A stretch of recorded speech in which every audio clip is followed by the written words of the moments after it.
Howdy folks, I've been messing around on the test server in World of Tanks. There's a test up for the new motion physics, and I thought I'd like to get on and have a go myself rather than relying on pre-recorded material provided by Wargaming. And of course the test server is now up exactly for that purpose, so having a go at messing around in tanks and seeing exactly what this motion physics thing is all about. Now, as predicted, when I put the original motion physics video up using the footage supplied by Wargaming, most of the comments were, "Oh my god, this looks like War Thunder Tank arcade mode," despite my saying that what you were watching was somebody specifically trying to put the tank through all different kinds of tricks.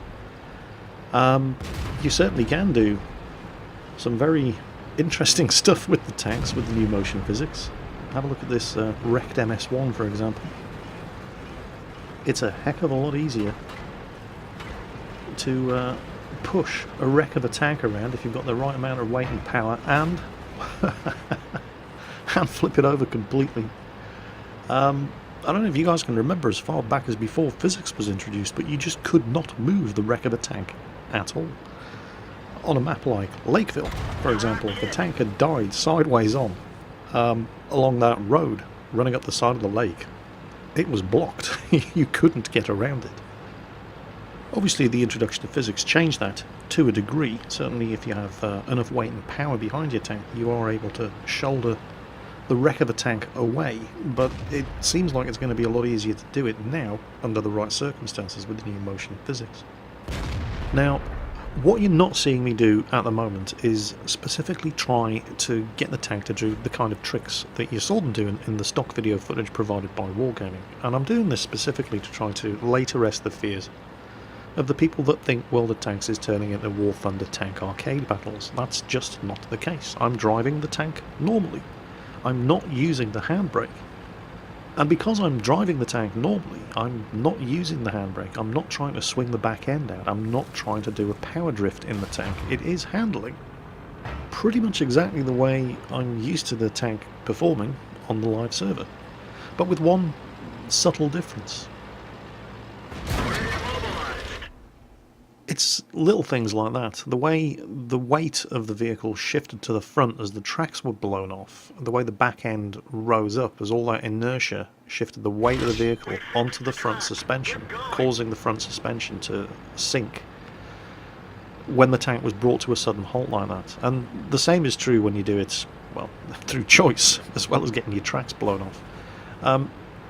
The way, and I'm trying to show you as many shots of the side of the vehicle as possible so you can see the way the suspension is working on the ground, something that they didn't really do in the stock footage that Wargaming provided to us. It was mostly views of the rear of the tank. You couldn't really see the way the suspension was working, which was kind of disappointing, given that the way the suspension works is one of the major features of this whole motion physics thing.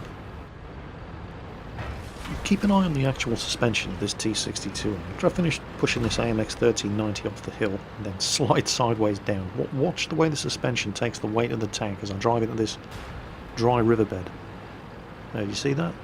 And then I apply the handbrake and 180-degree turn, and within a second the tank's facing the other direction and I'm underway again. What Wargaming have actually done here is very subtle. Unless you're specifically trying to make the tank stand up and do tricks, you're not going to notice a massive amount of difference. Things are going to feel slightly different, but you're going to be driving the tanks pretty much exactly the same way that you have always driven the tanks, unless you are specifically trying to use the steering in conjunction with the handbrakes to get the tanks to do the new things that the tanks can do. I mean, right here, I'm driving forward, I'm not touching the handbrake, but I'm steering left, I'm steering right, and the tank isn't spinning and sliding and drifting all over the place. It's handling exactly the way you would expect a T62A to handle in World of Tanks. By contrast, the guy in the ELC here is definitely driving to impress, putting this little tank through its paces, trying to see what he can get it to do with the benefit of the implementation of motion physics. Light tank drivers are going to be having so much fun. Look at this guy throw this tank around. Actually, while we're getting on the subject of throwing tanks around, watch this. Now that's not the impressive part. But that wasn't too bad. Watching this. And that's not one, but two complete rolls. And he was very lucky to actually land the right way up. If he'd landed upside down, that would have been his tank out of the game, destroyed. Now, I'm slapping the handbrake on here. Start to do some donuts myself. You'll note that only one of the tracks is actually moving here. And then we'll switch to the other side. Start turning the other direction.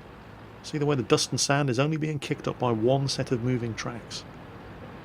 And then off we go. I did actually attempt myself to make the T62A here perform the same stunt that you just saw the ELC AMX doing, but, well, it's a heavier tank and it's not going as fast, and so instead it just handles realistically. Bit of handbrake there to make a rapid direction change, and that's really what you're looking at. As far as playing random battles or clan wars is concerned, what you're probably going to see, I mean, you're probably going to see people driving the tanks like absolute idiots and doing donuts in the middle of the field on Prokhorovka. Because, you know, World of Tanks.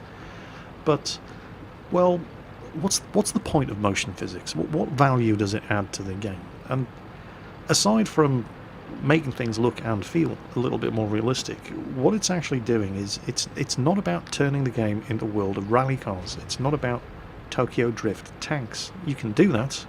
Since we're not driving tanks for pink slips, that's not really going to do you any good in a game.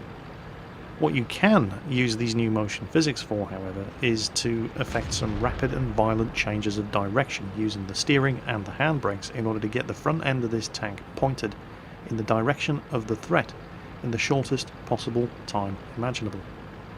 And if you absolutely definitely want to, you can always just drive your T62A in a flying handbrake turn off the top of the nearest cliff. We're done for. Everyone get out. Because reasons.